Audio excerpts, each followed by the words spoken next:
मन की स्थिरता और चंचलता दोनों एक दूसरे के विपरीत हैं। मन यानी विचार, मन यानी संसार, मन यानी भटकाव, मन यानी मृग तृष्णा, मन यानी इच्छाएं, कामनाएं, वासनाएं। इनका निरंतर चिंतन होना ही मन की चंचलता कहलाती है। मन हर पल यहाँ से वहाँ दौड़ता ही रहता है।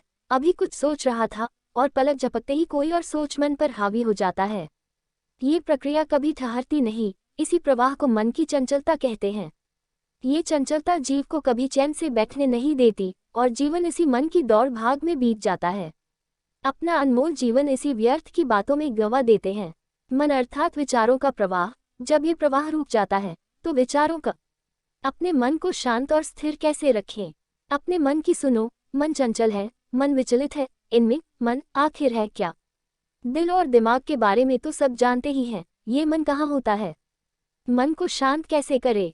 एक घर में एक मेहमान आकर रहा, तो मेहमान जवान था और बिगड़ न जाए तो घर के लोगों ने उसको डरवा रखा था कि बाजार न जाए, रात सिनेमा न जाए।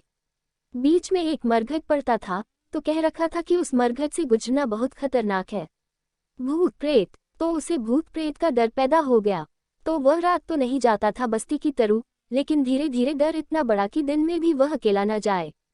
तो घर के लोगों ने कहा, ये तो मुसीबत हो गई। वे भूत प्रेत जिनसे रात में डरवाया था, वे कोई कंपार्टमेंट तो मानते नहीं, वे दिन में भी डरवाएंगे।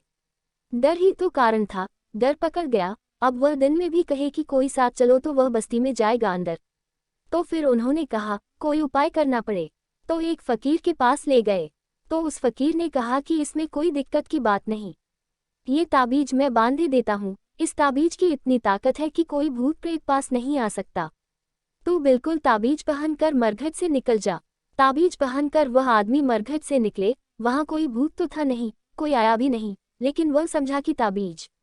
अब वह ताबीज के बिना एक मिनट न रहे, क्योंकि ताबीज अगर रात छोड़कर भी रख दे तो उसे घबराहट लगे कि कहीं भूत प्रेत पास न आ जाएं। अब वह ताबीज की मुसीबत हो गई, मगर बीमारी वही की वही है। भूत प्रेत से डरता था, अब ताबीज से डरने लगा कि कहीं ताबीज खो जाए, कोई ताबीज चुरा ले, या ताबीज गिर जाए, या ताबीज के साथ कोई अशिष्टता हो जाए, या ताबीज अपवित्र हो जाए, या कुछ हो जाए। अब वह 24 घंटे ताबीज से घिर गया। बीमार वही का वही है, कल भूत सता रहे थे, अब ताबीज सता रहा है। अब उसको ताबीज से छुटकारा करवाना। हम छुटकारा करवा सकते हैं दूसरी चीज पकड़ाकर, मूल आधार वही रहे। मेरी प्रक्रिया सारी इतनी है कि आपको कोई ताबीज न देना पड़े। आपकी बीमारी है तो चाहे थोड़ी देर लगे, मुश्किल पड़े, कोई फिक्र नहीं, उससे भी प्रौढ़ता आएगी, लेकिन बीमारी जाए, नई बीमारी बिना पकड़े। इसको ही मैं कहूँगा कि असली चमत्कार है, बाकी सब धोखाधड़ी है।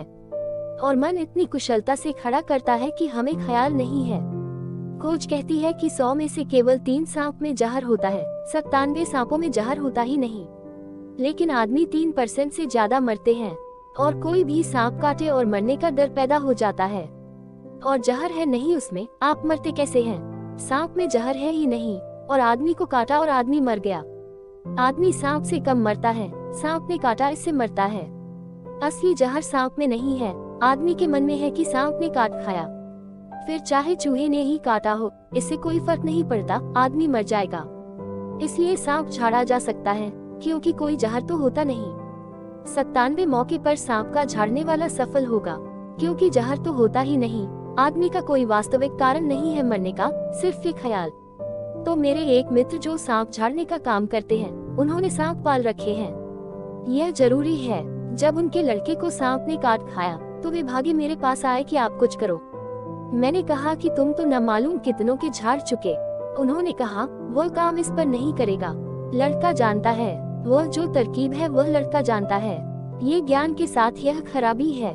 उस लड़के से भी मैंने पूछा कि तू क्यों घबरा रहा है, तेरे बाप को? उसने कहा उनका मुझे पता है, मुझ पर न चलेगा उनका काम, क्योंकि मैं खुद ही उनका सांप छोड़ता हूँ। वह जब सांप कोई काटता है तो सांप उन्होंने पाल रखे हैं, तो वे भारी मंत्र पढ़ेंगे और मुंह से फसूका गिरेगा, फिर वे चिल्लाएंगे, चीखेंगे, फिर वे सांप को आवाज देंगे।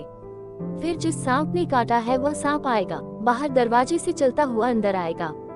जब वह मरीज देखता है काटा हुआ कि सांप आ गया, तो वह भी चमत्कृत हो जाता है कि जिस सांप ने काटा था। कभी कभी 6-6 घंटे लग जाते, क्योंकि सांप बहुत दूर है, वह आए तब। फिर सांप आता है, वह सांप आकर बिल्कुल कंपने लगता है और सिर पटकने लगता है झाड़ने वाले के सामने। तो मरीज आधा तो ठीक हो ही गया। उसने कहा, गजब का चमत्कार है। फिर वे सांप को कहते हैं कि वापस जहां उसको काटा है उसको वापस उसका खून पियो। तो वे सांप मुंह लगा कर वहां से, वे सब ट्रेन सांप हैं, 2-4 बूंद खून की टपक आती है। वे कहते हैं, बस जहर उसने वापस ले लिया, उनके लड़के को काट लिया। अब वह लड़का कहे कि हम खुद ही छोड़ते हैं, इसलिए बड़ी मुसीबत है।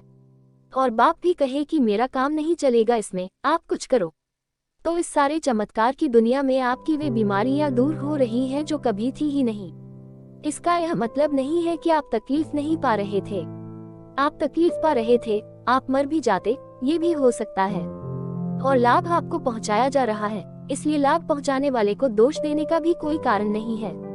जब तक आप हो तब तक किसी को झूठा सांप झाड़ना पड़ेगा। यह आपकी वजह से उपद्रव है। आप जानकर हैरान होंगे कि ऐसी घटनाएं घटी हैं। बहुत प्रसिद्ध घटना है सूफी जुन्नैद के बाबत। वह निरंतर कहा करता था कि उसने एक आदमी को मरते देखा। वह एक कॉफी हाउस में बैठा हुआ था और गपशप कर रहा था। कुछ लोग और बैठे हुए थे और एक आदमी आया। उस कॉफी हाउस के मालिक ने कहा, अरे तुम अभी जिंदा हो। उस आदमी ने कहा, क्या बात करते हो, तुमको किसी ने कहा कि मैं मर गया? उसने कहा, नहीं, किसी ने कहा नहीं, हमने सोचा हुआ था, भूल हुई। साल भर पहले जब तुम यहाँ रुके थे तो तुम्हारे साथ 3 आदमी और रुके थे उस रात यहाँ। चारों ने रात जो खाना खाया था यहाँ वह विषाक्त हो गया था।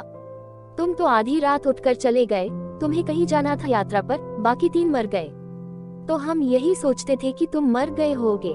वो साल भर बाद वापस लौटा था। ये सुनते ही वह बेहोश होकर गिर पड़ा। वह जो आदमी था साल भर पहले।